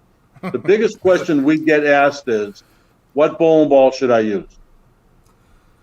And I'm sure you guys must hear it all the time. Oh yeah. 100%. The problem is, you don't know where they bowl, you don't know what style they bowl, you don't know the conditions in the bowling lane, if there are any conditions, because most of them, balls are designed to do a certain thing, but not the same thing on every lane if they're not going to be conditioned or whatever. Yeah. This is why 10-pin has been a success. They're very strict with their rules and regulations. Small ball bowling, you can't get them to talk to one another half the time. No, you're exactly right. Yeah. You're absolutely right. That was actually one of the questions that I had here as well. Is like you mentioned that there's obviously so many different variations of bowling balls, and they're going to do different things on different lane conditions and things like that. Do you have either pamphlets or a chart of kind of what these balls are designed for, or is there specific conditions that they're better for, et cetera, et cetera? Adam, you're absolutely right, and we're deficient in that, but intentionally, because in order for us to say what the ball should do, it has to be, you have to lay out the condition of the lane. Mm-hmm. And if they're not going to do it, now I was referring to synthetic lanes earlier. I'll bet you 90% of the small ball bowling centers don't do anything to their lanes. Yeah, so I guess I'll give you a little context on, because we're very involved with the Western Canadian Bowling Tour. So we know going into, let's say, the Regina Classic at Golden Mile Bowl, that they are going to dress their lanes with so much oil, and it's a flat pattern to so far down the lane, and it's going to be redressed every day. So there's four qualifying shifts. And then there's the Sunday finals, and they redress them every day because there is wear down in once you get that many competitive players playing on top of each other. Mm-hmm. You do see some oil drag down and stuff like that. So they redress all the time. But then we go to... Gary, you don't mean add. You just mean dressing. Yeah, so they'll strip it back and then they'll relay it. Yeah. But they're probably the anomaly. They're the only ones that would do it every day. Whereas, I think in Western Canada, I'm going to say for the most part, most of the centers do a pretty good job of at least oiling once a week sort of thing and maintaining the lanes that way. And the machines, you start going out further out east, and I'm not just from personal experiences, you go out there for national events and stuff like that, especially in the summertime. You could definitely see there's significantly less oil. Mm-hmm. So I'm going to say Western Canada probably does more oiling than Eastern Canada. I think it's based off humidity. I think humidity plays a huge factor. Sure. Vancouver doesn't really have a lot of oil on it. You look at Galaxy lanes and stuff like that, right? They just use Windex. They use Windex. They don't use oil. They use and then you ever see my big fat Greek wedding? He used Windex and everything. Exactly. Yeah. And then down east they use very little. So I think it's based off humidity. I know at our center we'll oil and dress every Thursday, right? So, and then if there's another tournament coming in, I don't change it throughout the week. I don't. No. I got into a real argument with one of the synthetic lane installers in Canada about conditioning the lanes, cleaning and conditioning. So I was talking to my brother Bob, and he happened to come down but this fellow came down to the States to do some also. And I said to my brother, I said, Bob, don't you have synthetic lanes? He said, yeah, all 36 lanes. I said, you don't dress them, do you? He said, of course you dress them. You got to, and the basis for it is that the dressing is an interface between the ball and the lane surface. First, no burn, Okay? And that protects the lane and it protects the ball, but it also causes to do certain things. trying to explain that to some of these. They're being sold on the idea. You know, by the way, this also happened in mini bowling, and we now have some cleaner and conditioner that we sell to them, and all of a sudden now the manufacturer's changing their tune. That you do have to clean them. Well, don't blame the ball for what you're not doing. You know? Totally. Yep. Yeah. Interesting. But Yeah, we get a lot of white marks on our bowling balls. A lot of burn marks down east, like on stuff. yeah. Yeah. Well, it's friction. Yeah. It's friction, exactly. definitely. But Adam, you were saying about the reactive, and what I was getting at was, you know, it was designed for a certain type of bowler who liked it. You know, and the same thing with the Cobra. The Cobra, the Viper, are the same bowling ball. Okay. They were Scorpions too, right? They were all Scorpion Pro Rubber. They're all Scorpion Pro Rubber. Oh, right? okay. But they're the new polymer rubbers. Like someone said, I remember when I was at a billiard show in Las Vegas, someone said, why are you making all these different new styles? I said, probably because Henry Ford stopped making just black.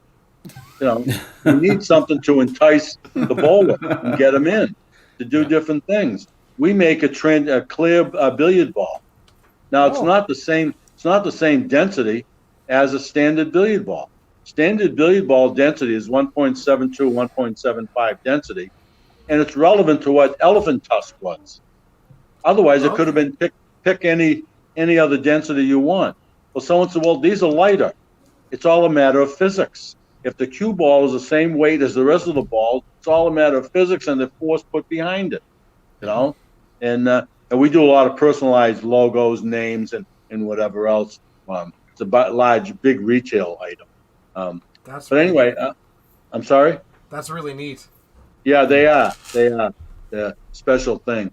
But so we try to address the different aspects of the bowling market and what the bowlers are looking for. Mm-hmm. And hopefully we've done that to a point. What that reactive U is that like a predecessor to the old Cyclones? Yes. Okay. Yes. It is. That's what I figured. I love the Cyclones. I love them. Anytime I could see somebody put them up on the buy and sell or anything like that, I make sure to scoop them up because they're hard to come by and they're fantastic bowling ball. Okay, well, I'm gonna. Oh yeah, this is being published all over Canada, right? It is. It's live. We could talk after. You don't have to. They're going to be. Some are going to be available. Lakeview Lanes in Ontario is going to be having some. Yeah. Okay. Beautiful. I think that he actually is on our podcast. Yeah, he is. I think Sean is. So yes. Okay, Sean. Great guys.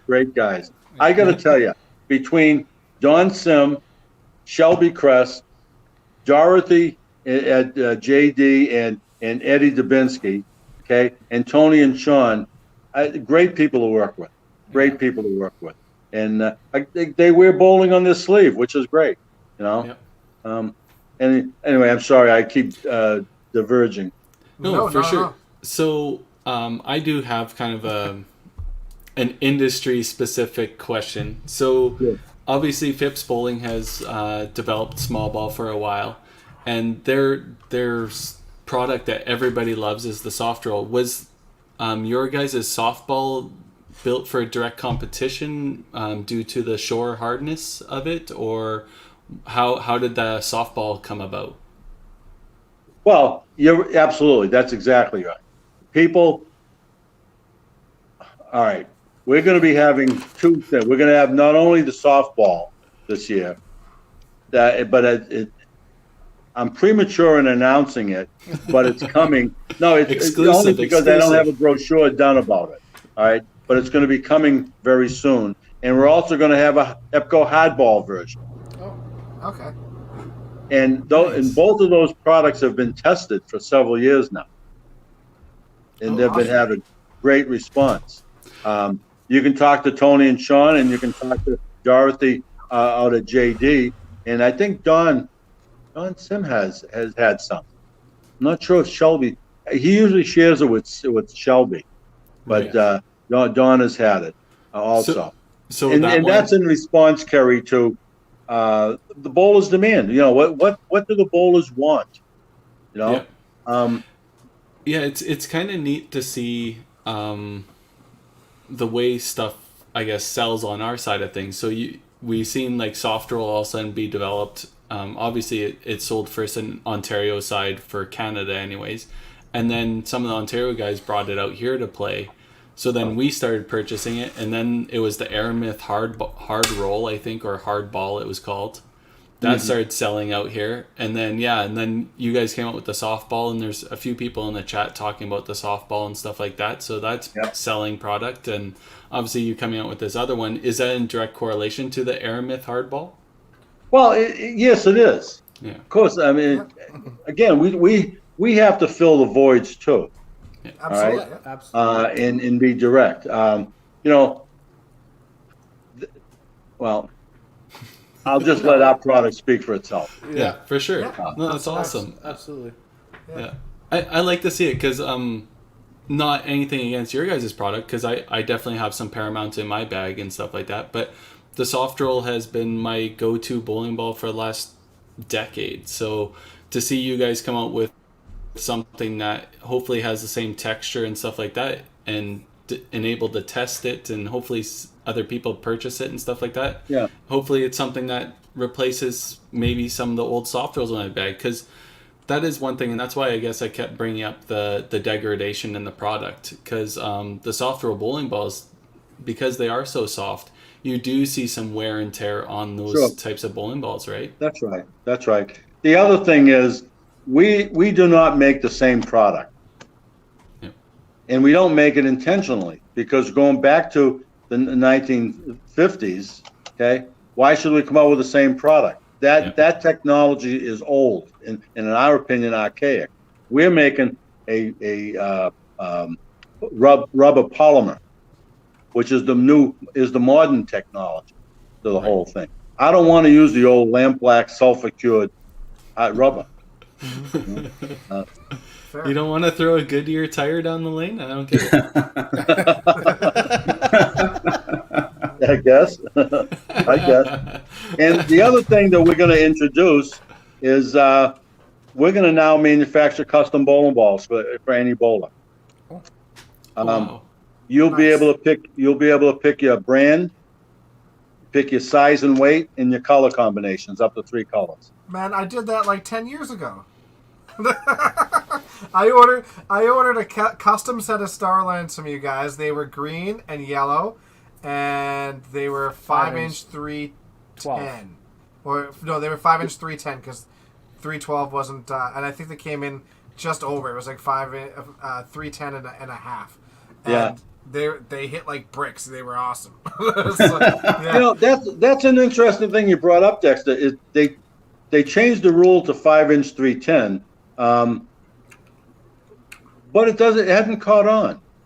It has to some people. So I mean, sorry, it's now up to 312 to match the duck pin. But it has with some people, and it hasn't with others. Like the game progresses and ideas change, and we have some people that like throw rockets and just like Evan Lecoussier just throws it a million miles an hour, and he throws a 312 and they just explode. I shoot the 312. Even me shooting like the 310, I just get chops. I get tons of chop offs, and I don't get the same reaction I'd like. Now I went from custom ordering those to I was telling Adam today that I kind of want to custom order a 4 7/8 3.6. I've kind of gone to the lighter for more deflection lately, and so you might be hearing from me. So Richard, I'm going to test your 5-pin knowledge here. Dexter just used a term that you may not be familiar with. Do you know what a chop is in 5-pin bowling? Well, I think I do, but I'm taking a gamble in saying it. For sure. Have at it. When I'm sorry? Have at it. Take a guess. Well, I thought a chop was when you hit one and it bounces off to the other, away from the others. No, a chop in 5-pin bowling is the head pin and a side. So you take the head pin, 3-pin, 2-pin, and then you leave a 3-pin and a 2-pin standing. Right. Okay. That's called a chop. or a Yeah, chop okay. off, I guess. Well, If thank you. No, I didn't know that. I didn't know that. Interesting. So I guess Richard. So how do you order those custom bowling balls? Do you It's going to contact be, you guys? we're going to have a program that's available through your bowling center Okay. and then through the distributor. And if that doesn't happen, we're going to, unfortunately, for a lot of these bowling centers, we're going to allow people to order direct from us. Yeah. And part of the problem is, you get certain bowling centers who, for some reason, don't want to participate in something, and I don't know how you combat that. And there's just a need out there for it. Yeah. yeah. I think it's great. It frustrates me. Dex and I and our family run shirt, like we're talking on a center, and I can't tell you how many centers that we know that don't even put up a poster for shoes and balls. Yep. And it's not hard just to order a pair of shoes and balls and make some money off it. And it drives me absolutely just bonkers. It's not like you can get the money up front if you want, right? And they refuse to do it. And it's an investment into your center and into somebody buys something, they're going to be coming back, right? And it's crazy. So Kevin Jepson is saying, I'm an American or Canadian. I assume if it's through your center, Kevin, it'd probably be in Canadian dollars. I assume so. You said Kevin Jepson? Yeah. Okay, Yeah. Kevin's a proprietor out in Mississauga as well. So Yeah. Great. Yeah. Great. Good. I'll tell you a story. I told you my brother, the combination of Felix Unger and Rodney Dangerfield. And when bumper bowling came out, there were the big tubes you blew up, put them down the lanes, Yeah. So he goes to the Mass Bowling Association meeting, and there's like 120 proprietors there. And they said, Mr. Parrella, would you like to say anything? He says, stands up, and because when he stands up, he starts tugging at his belt. He says, look, I don't want anyone to ask me about bumper bowling. And I'm going to tell you why. You're going to have to buy the bumpers, blow them up, put them in the gutters. The kids are going to come in with their grandparents and their parents. They're going to rent shoes. They're going to go to the concessions. They're going to bowl. They're going to come back to the counter. They're going to pay for everything. You're going to have to make bank deposits and probably file income tax at the end of the year. And God knows, because you made a profit, and God knows we don't want to make a profit. Right? So, when he was all done, someone said, Mr. Parrella, can I talk to you about bumper bowling? He said, didn't you just hear what I said? I don't want anyone to talk to me about bumper bowling. Yeah. He said, what does it take to get across to you people? But that's a little more human. But anyway, so that's a couple of the new things we're going to be coming down the road with. Unfortunately, and I guess I owe actually the bowling industry an apology, as crazy as this COVID thing has been for everybody, it has been for us also. And up till a couple months ago, we had no idea that there was even going to be a bowling season this year. And so everything, I'm sorry. That's totally fair. Yeah, everything got put on delay, and we're way behind. Our brochures and posters are at the printers now, and they should have been available in June. But when I talked to the distributors in June, a couple of them didn't even answer the phone. It's crazy. So hopefully things are going to improve real quick. Yeah, so for anybody listening right now, I mean, you guys got to see some of the new colors, so nobody else is going to get to see those. So order them now before products get bought up. Yeah, that's just right. That's right. Well, I want to thank you for that too. That's definitely a big help to us. That's great. What else can I help you answer for you? Quick question on kind of like a personal note, I guess. So Yes. I don't think that I can throw the 5-inch ball consistently at that like 310, 312 range, but I prefer the 4 7/8 size. And but I'd like to try something maybe a little bit heavier. Now with the Starline being that 2-piece composite design, I think that would be the only style that you could have like a heavier core in there. Is that something that might be available down the road? Adam, actually, it's not. It's not right now, and the reason it is not, we just have not had the demand for the heavier weight. We did make some. Hold on a second. I may have. Know where you can get maybe a couple of sets in the heavier weight. See, we did make some in 5-inch 312. And I think we made some in 4 7/8 310. All right. Now we haven't, because late in the last few years, because there was just no demand for it. And it's a matter of scale, a matter of economics and scale. Yeah. You know. Oh, absolutely. Let me make note of that, Adam. I would love to try something like that. Richard, you may have just got Adam Weber's first purchase of bowling balls. He takes everybody's hand-me-downs. Just one set in like 20 years. Excuse me, Adam. Do you know my brother? Maybe. My brother asked me to go to lunch. When we get there, he tells me he forgot his wallet. Yeah, I've been there. Actually, that's like the Rob Wolfson of the world. It's kind of funny, actually. It's great to know I'm not alone. I'm assuming that's kind of why you guys went away from making like the 4 7/8 3/6 sizes, because you guys used to have those available for like Cobras and Paramounts, I believe. Yes. But I mean, we don't order. I mean, we can't order them anymore. But we direct some people to like 4 3/4, 3/8, stuff like that. Easier for them to hang on to and whatnot, but Sure. still with some weight behind it. But Right. I'm assuming that's why you kind of went away from the 4 3. Yeah, or 4 if we 3/6. eliminated something, Dexter, definitely that would be the reason for Yeah, it. that's fair. Yeah. You know, we have made some things on. Lakeview has actually ordered some of the Cyclones that you were referring to. Mm-hmm. They put an order in today for custom made balls. Amazing. And our problem is we have minimums for our production run that we have to adhere to, you know. But they get the calls. And Adam, I think they may even have those 4 7/8 310s in the style line. Yeah, the star line. Tony says he has a 5-inch 312. Yeah. No, but he's got an order going up to him within the next few weeks. That's going to have some of those in there. Don, you'll be hearing from me tomorrow. So Don Sims on here as well, and he says he had a 4 7/8 3/6. There you go. He does. Oh, Yeah. does he? Yeah.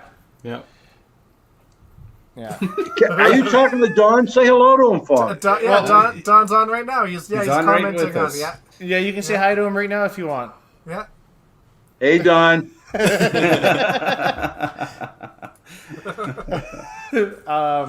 So The guy drives me absolutely crazy. I feel like the two of you guys on the phone would be a long Incredible. conversation. Listen, Incredible. I hope you can't hear me, but you couldn't ask for a nicer person. Absolutely right. And Absolutely. let me tell you something. You want to know someone who wears 5-pin bowling on his sleeve? That's Don. Absolutely. He's know? he's our historian. Yeah. He Well- really is. I've learned more from him about 5-pin bowling and what's going on. That's why when we come out with something, most of the time I'll talk to Don about it. That's awesome. And I've sent him samples of different things to work on and test for us, and you know, because we want that feedback. Yeah. You know, Absolutely. sometimes I've got to know if it stinks, let me know. I want to know it so we can correct it. Well, I mean, I don't like it, but still, you know, we've got to correct it. You know, Yeah. Helps you guys too, so you don't, like you said, don't waste a lot of production runs on something that you're not going to end up selling, right? Oh, absolutely. You know, like I say, if this were a 10-pin market, you could take a gamble on stuff, say, okay, and dump it. You know, years ago, many years ago, bowling balls, there were a lot of bowling balls made in Canada. They were the old shell bowling balls. They were the gray and white and whatever, okay? And they didn't sell here in the States. They were dumped in Canada. Oh, All right. So, unfortunately, when we started selling in Canada, some of the Canadian distributors were very apprehensive because they felt they were put upon, and rightly so. So we said, you know what? Try some. That's all. Try our product. Don't judge us on what the other guy has done. Yeah. Try our product, and if you like it, come back to us. And that's been the success of what we've been doing, you know. But in getting back to Don and Bill Douglas, I remember when they came down here. I think it was 1990. Reva and I took them on a tour of Boston. We spent a few days with them, my brothers and I, and we've had a great relationship ever since. You know, Yeah. and that it's nice to know people in business, but when it becomes more than that, that it makes it even that much better, you know, and easier to do. Yeah, maybe you can help persuade Don to maybe come on the podcast. Yeah, because Don's never been on. No, he's a strong supporter, but yes, we haven't been able to bring him on. He's being a little shy with us. I would maybe to a hear phone stories. Call. I might have to make a phone call. Perfect. Please do. Hey, wait a minute. He's the one that urged me to be on this. Yes.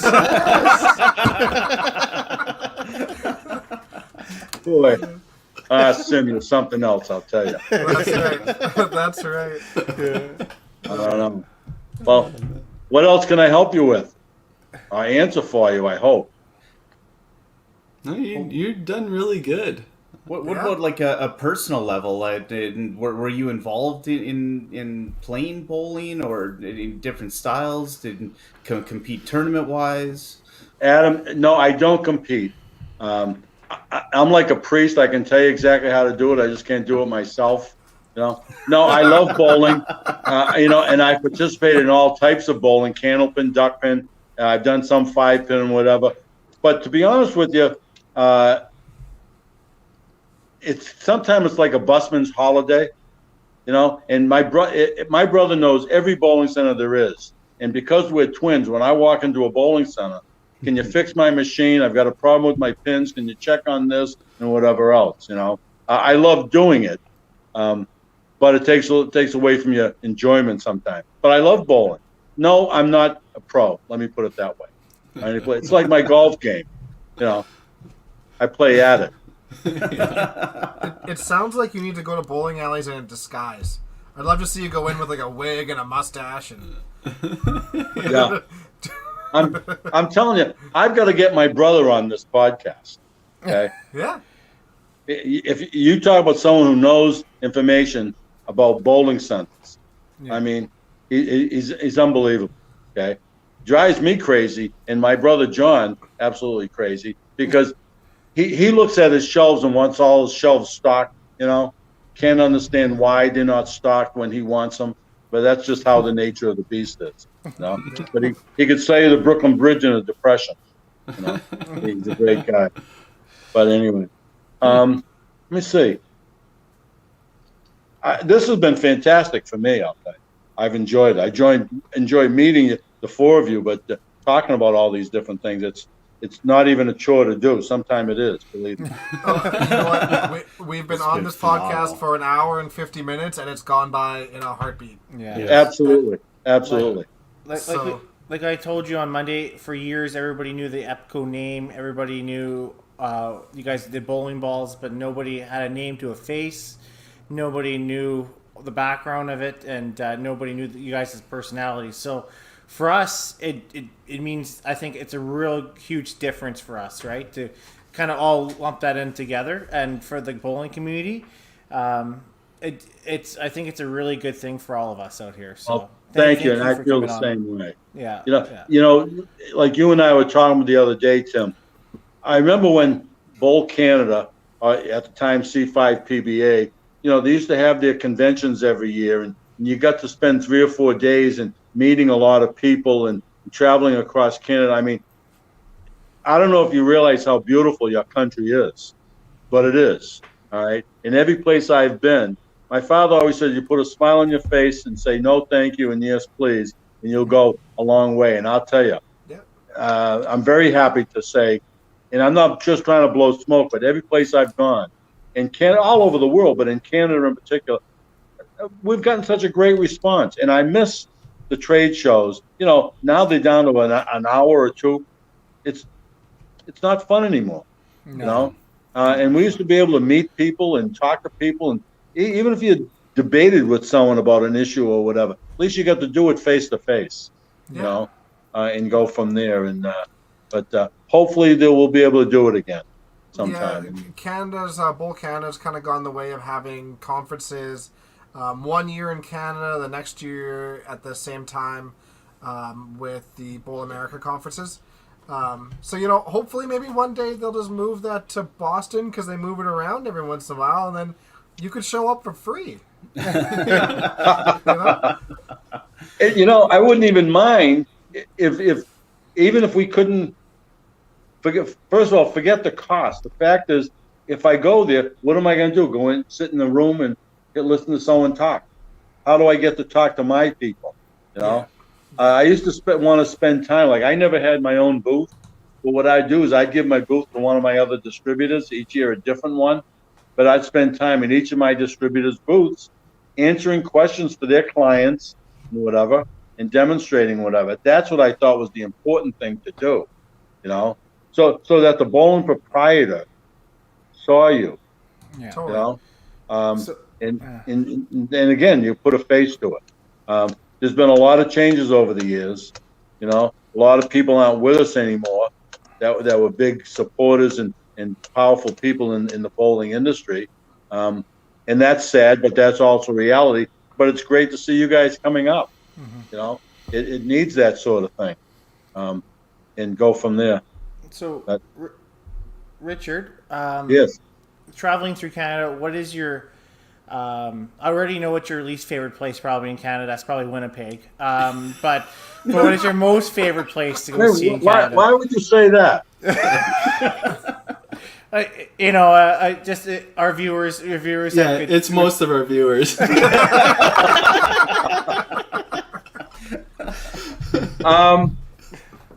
Most favorite place. I got to tell you, when Reaver and I was 96, went out to Calgary. It's unbelievable. First of all, the tournament was special. The accommodations were wonderful. The dinner, the bowl, the whole tournament. I've only been to a couple of those. Okay, most of the time it's been the trade shows, and whatever, which are great. Each one for its own purpose. I don't know if I could, and I'm not trying to be like Governor Baker. Every place has, and everyone has something to offer. That's how I've seen it. It's amazing.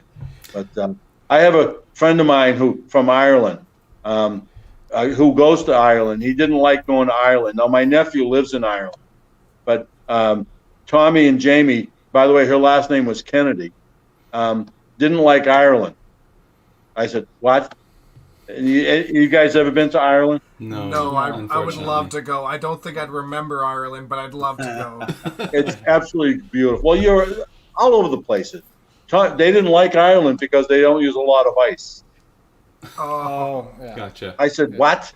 How the hell does that even enter into it? What are you going to do? Yeah. Hey, let me ask you a question. Absolutely. If someone came out with, if EPCO came out with sportswear, EPCO sportswear for bowling, how would you receive that? What kind of sportswear are you referring to? Yeah. Like shirts, jackets, things of that nature, towels, things of that nature. I don't know. Yeah, apparel. There's a market for it. Oh yeah, for sure. So I guess just from our side of things, so 5-Pin Universe, we have an apparel side too. So we sell shirts and stuff like that. All right, so you've got it. Yeah, so that's one thing about, I guess, 5-Pin bowling is people are very brand oriented. So if they like the soft roll or they like the star line, it's if you did something specific like that, like a star line product shirt or something like that, you would probably see a lot better fluctuation in sales that way than if it was just a general EPCO brand shirt, in my honest opinion. I think it's a lot more brand oriented. Well, the reason I asked is you mentioned you mentioned Kevin Jepson. Years ago, Kevin and I were talking about coming up with a line of bowling apparel. And one of the C5 PBA, I think he was president at the time, actually. Oh no, it's cost how much we were talking about at the time. I think $35-$40 Canadian for the shirt. Oh, that's too much money. Well, ironically, we were standing in front of a retail store. He had on a golf shirt that was in the window in the retail store that was $75 Canadian, and he had that same shirt on.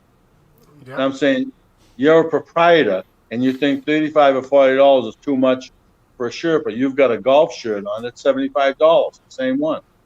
I don't get it sometimes. No. Yeah, Maybe- I think it's definitely a branding situation. It's one thing to come out with just a random shirt. I just think if you brand it properly, people will buy it. That's where it's at. Yeah, that's a good point, Kevin. Good point. Buy your first Starline one. There you go. Yep. Got a sale already. Hey, maybe All right. the face can be All right right. next to it. Who Good. knows? Good. Is there anything else I can? No. I'm telling you, What, I should have tape recorded this. you can go it's- back. Watch. Yeah. Yeah. I can send it to you too. You're good.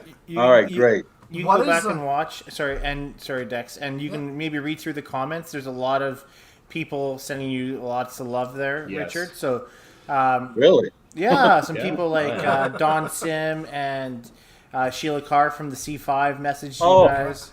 So, Sheila's a nice person. Nice so person. you guys can maybe look back through the comments. Don't read Brett Hendrickson stuff. It's a little bit out to date.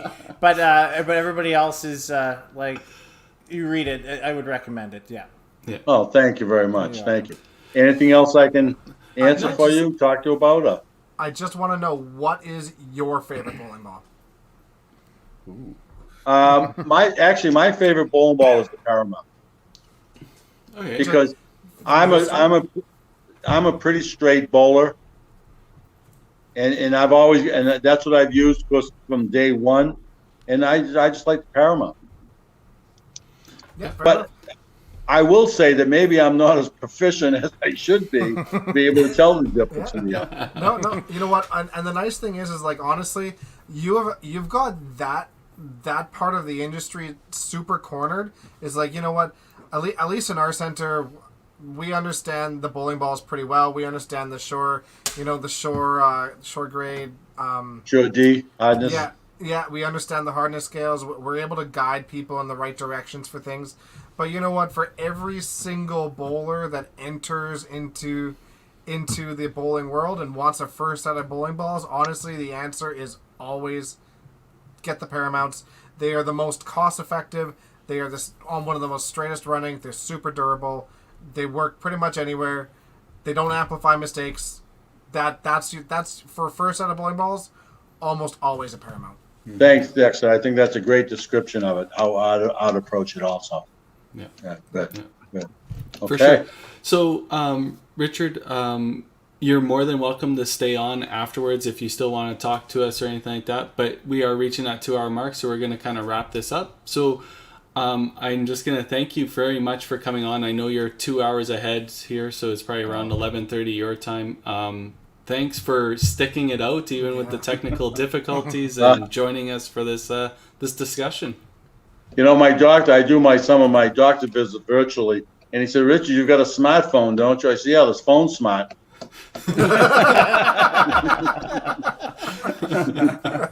Well, listen, I want to thank you all. It's wonderful meeting you. Yeah. I want to thank you for the opportunity, and I am not going to stay on for the rest of the night, but I really appreciate and enjoyed this so much, more than you realize. Thank you. Perfect. Thank you very much. Thanks, Richard. Good night, An Deb. absolute pleasure. Thank you so Thank much. Take care. Have a good night. That was awesome. That was incredible. So good. Wow. So good. 2 hours talking about balls and the history and like honestly, but he's so well spoken. He seems like such a nice guy, and just the history of his company. It's amazing to get to hear it. It's such a cool story, and it's nice to actually understand everything that goes on at Epco now. It's awesome.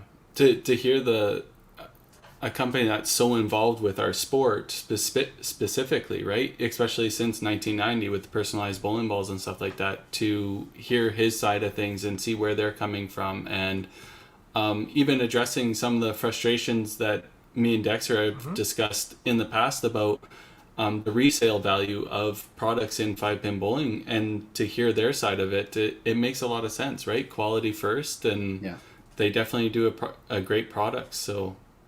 Super honorable people. Yeah.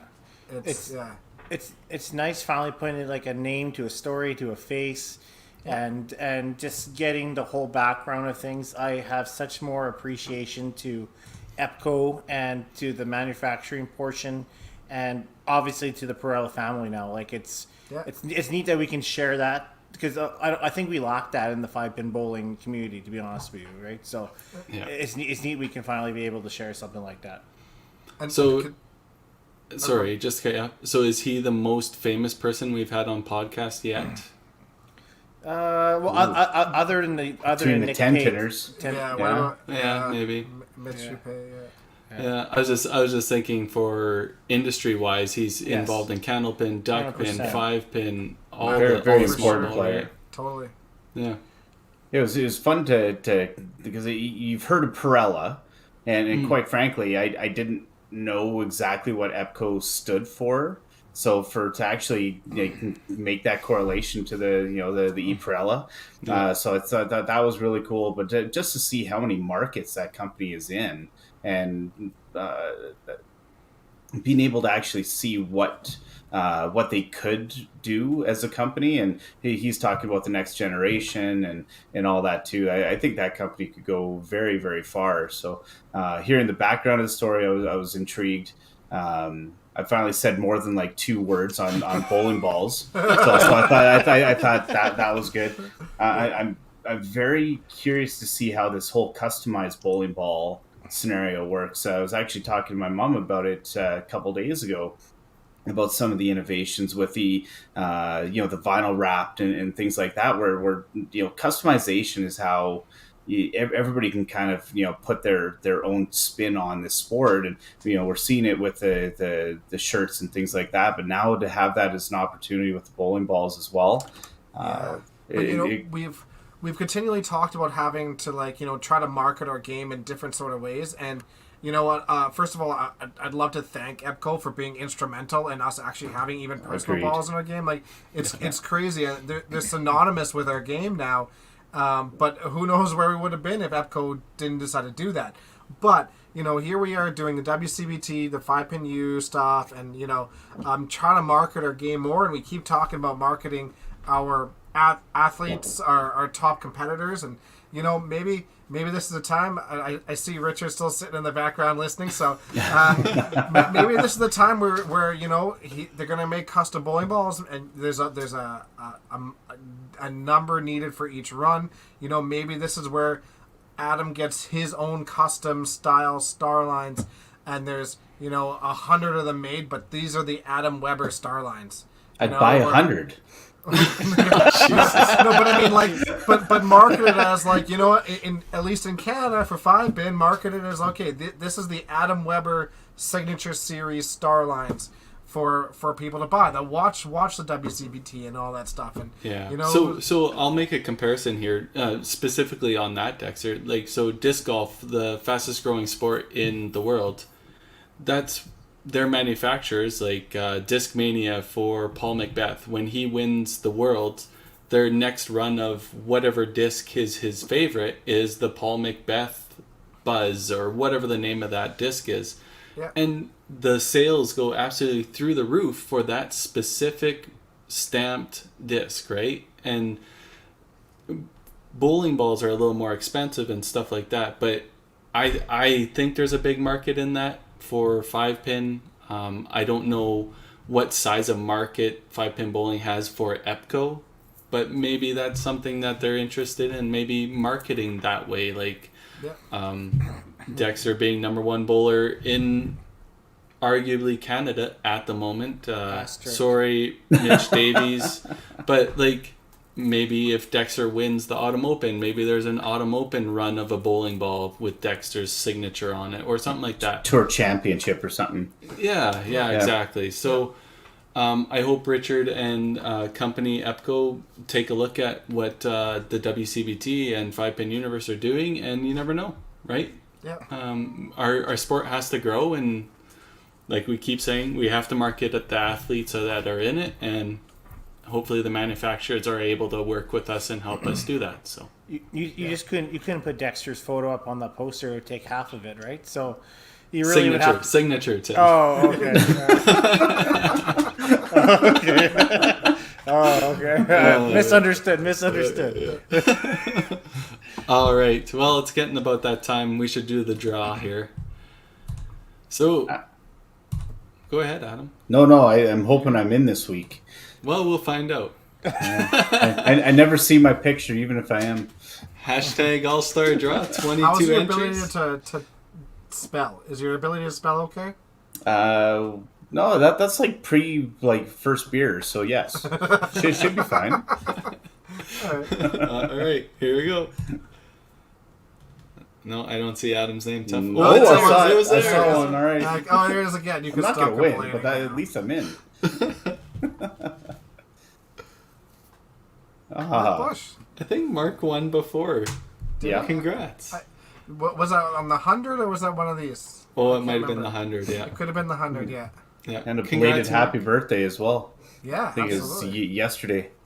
There you go. 2 beers. Cheers. Have a great day, buddy. The Adam Ever special.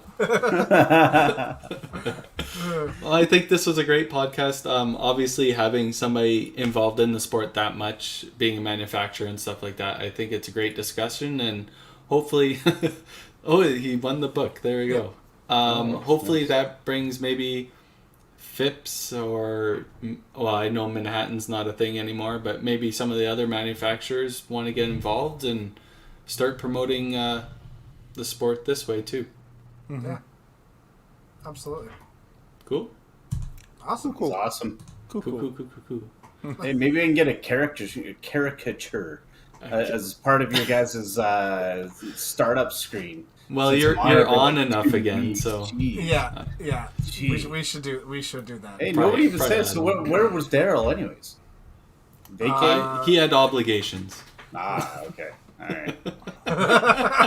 It's like, that appeases you, eh? Like, there's no further question. My gain, I guess. I don't know.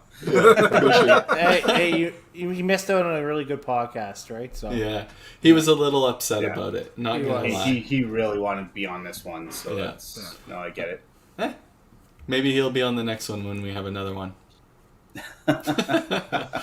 All Hey, right. we already have a sale. Mark Bush.